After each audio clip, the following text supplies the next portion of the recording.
A few years ago, cybersecurity negotiator Tim Beasley found a small package resting on his front step. He had no idea who sent it. Inside that box was a note containing a direct threat of physical violence. It was a warning from the exact same ransomware group he was actively fighting online, trying to protect a U.S. government organization. For decades, extortion like this was entirely trapped behind a computer screen. A hacker would infiltrate a system, lock the computers with a ransomware demand like this one, and refuse to return the data until they were paid. It remains an incredibly lucrative business model. According to the FBI, these purely digital breaches cost U.S. organizations nearly $21 billion last year. But this chart reveals a disturbing escalation. Over the last year, the number of cyber attacks accompanied by real-world physical threats rose more than twofold in the United States. The wall between digital code and physical safety has collapsed, transforming cybercrime into a direct, real-world danger. Hackers are crossing this line because threatening a human life provides much more leverage than simply deleting a server. During a ransomware negotiation, attackers bypassed hospital IT networks, using stolen data to directly target clinical staff. They called the hospital, asking for nurses by name, and reciting their home addresses and social security numbers, establishing a terrifying level of psychological control. Psychological intimidation is only the first step. Attackers are now seizing direct remote control over heavy industrial hardware. Hackers are breaking into manufacturing systems and actively turning automated devices and heavy machinery, like robotic arms and conveyor belts, on and off to prove their level of access.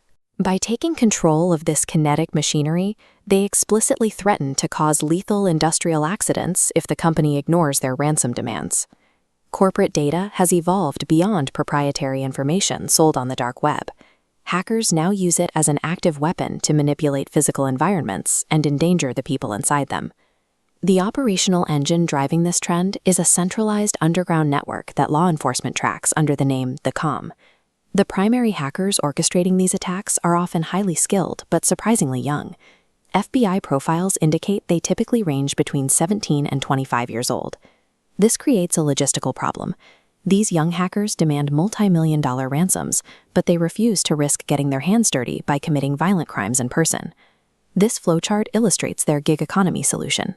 The hackers act strictly as digital brokers, posting bounties online to recruit lower-skill, local criminals to execute the real-world attacks on their behalf. They offer a menu of violence as a service.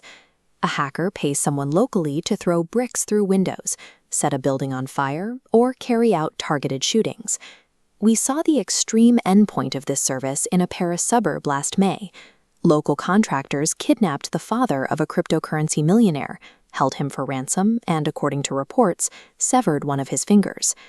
Victims of these crypto extortion cases often paint targets on their own backs. Bragging about trading success and massive profits on social media directly links their digital wealth to their physical location. The cyber underworld has successfully replicated the modern corporate gig economy. They outsource the physical violence to local contractors, ensuring their digital ransoms are paid while they stay safely behind their keyboards. A $1 million software firewall is completely useless at protecting an employee whose home address is currently being brokered to criminals on a dark web message board. We can no longer view our digital footprint strictly as a matter of privacy. The data you leave online dictates your physical security. Because this violence as a service model is highly lucrative and terrifying enough to force victims into paying, the frequency of these attacks will inevitably continue to rise. Cybercrime has moved from the server to the doorstep, following you home and forcing you to look over your shoulder in the